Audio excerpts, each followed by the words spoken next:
My name is Rebecca Lynn Caldwell. I'm 34 years old. And on June 12th, I died on the delivery table while giving birth to my 5th child. I never thought I'd be one of those moms with a big family, but here I was, 4 kids at home and another one coming.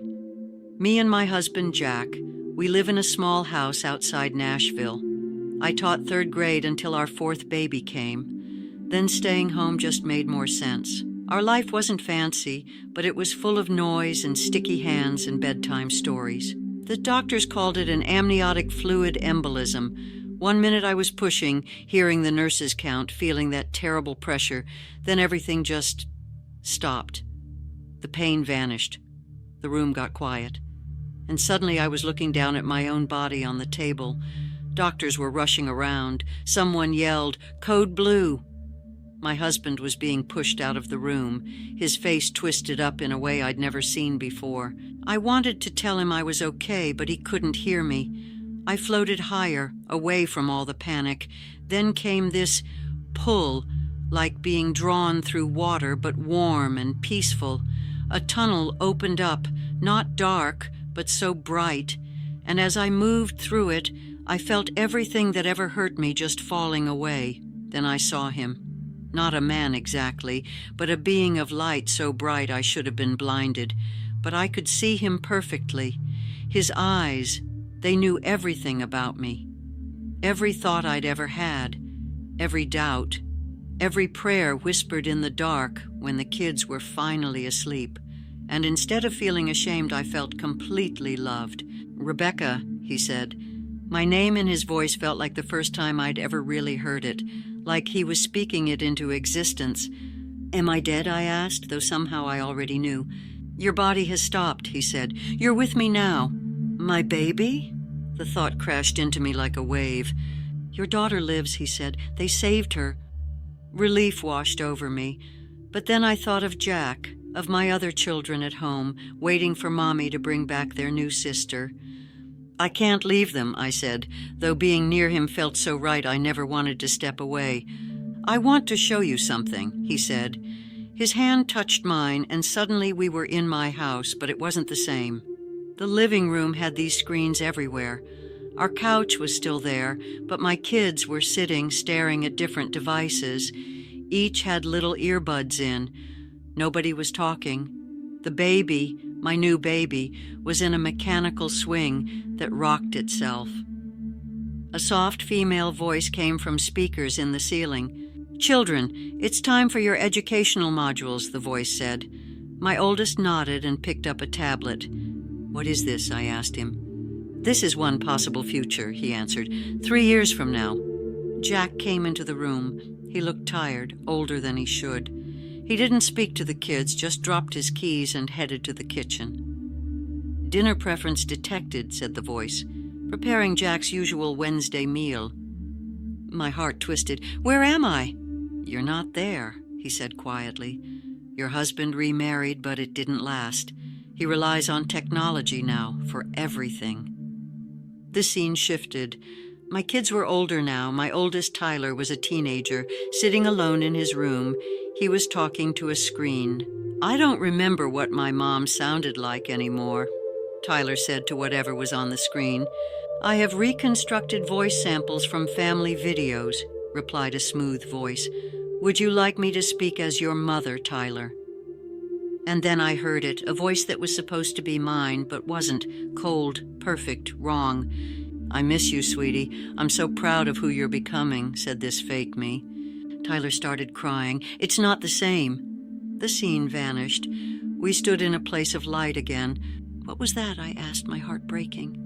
"A world where human connection is replaced," he said, "where machines attempt to fill the gaps left by love. It's happening already, but will accelerate. Many children will be raised more by algorithms than by parents." "But my kids," I couldn't finish the sentence. "Your children need their mother," he said simply, "not a simulation of one." He showed me more scenes. My daughter Lily, being taught by an AI tutor that filled her head with facts but couldn't hold her when she cried. My son Noah forming his deepest bonds with digital companions, programmed to never disagree with him. My children growing up looking to screens for approval instead of human eyes. They've created things that mimic love, he explained, but can't truly give it. I saw Jack eventually giving up, letting the technology take over more and more. Bedtime stories read by automated voices, family meals with everyone staring at separate screens, the house clean and organized but empty of laughter. "Is this why you showed me this?" I asked. "So I could warn people?"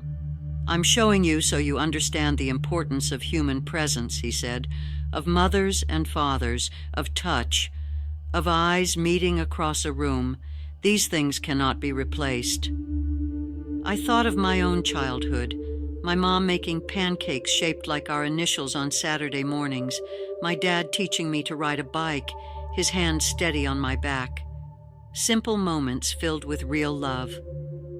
"I need to go back," I said, though part of me wanted to stay in his presence forever. "My kids need me." "It will be difficult," he warned. "Your body is damaged." "Please," I begged. "I'll fight. Just let me try." He looked at me with such love I thought I might dissolve in it. There is power in a mother's love that no machine will ever replicate. Remember what you've seen. Then his light began to fade, and pain rushed back, a crushing weight on my chest, a burning in my lungs. I gasped. Harsh hospital lights blinded me. Someone shouted. Machines beeped frantically. Pain everywhere. "She's back! We've got a pulse!" A doctor leaned over me, sweat on his forehead. "Mrs. Caldwell, can you hear me?" I tried to speak but couldn't. A tube was in my throat, hands pressed on my chest, more shouting. Later, they told me I'd been dead for almost 7 minutes, that they'd nearly given up, that my heart had stopped completely. The doctors called it medically inexplicable that I had no brain damage. They said I was lucky. But I knew it wasn't luck.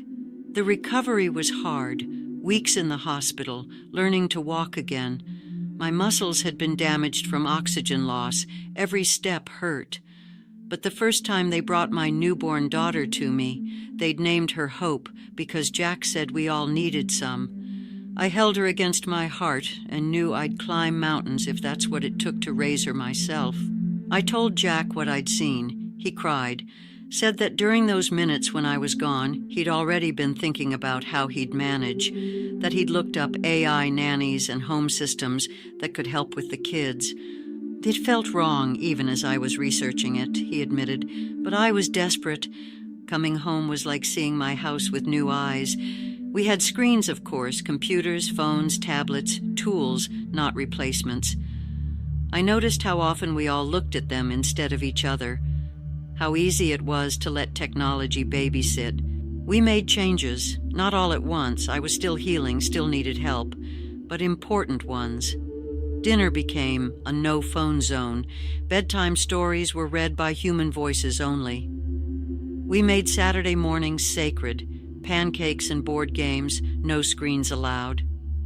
It wasn't perfect. Some days I was too tired and the kids watched too much TV. Some nights Jack fell asleep scrolling through his phone. We're human. But I'd hold my children's hands a little longer, look in their eyes when they spoke to me, touch their faces and memorize every freckle, real things that no algorithm could replace. My oldest asked me once, months later, why I seemed different since the baby came. "I just realize how important it is that I'm here," I told him, "really here with you, not just in the room, but paying attention. Some people don't believe me when I tell them what I saw. The doctors said near-death visions are just the brain misfiring, oxygen deprivation causing hallucinations. Maybe they're right. But that doesn't explain why, 6 months after my experience, the exact home system I saw in my vision was released by a major tech company. The same voice, the same capabilities. The advertisements showed it doing exactly what I'd witnessed, running a household, teaching children, replacing human interaction bit by bit. We didn't buy one. I still teach my kids myself, even when it's hard. I look them in the eyes when they tell me about their day. I hold them when they cry. These simple human connections, they're everything. If you're watching this, maybe you're skeptical. Maybe you think I made it all up. But look around at your own life. Count how many hours you spend looking at screens versus looking at the people you love. Notice how often we hand our children devices instead of our attention. What I learned when I died was simple. We can't automate love. We can't outsource connection. What your children need most isn't the latest tech or the smartest AI. It's you, your voice, your touch, your full attention. Because when I was standing at the edge of eternity, I didn't think about emails I hadn't answered or posts I hadn't liked. I thought about tiny hands I'd held and bedtime kisses and "Mommy, watch this" moments. I thought about eyes looking into mine, searching for love, for approval, for attention.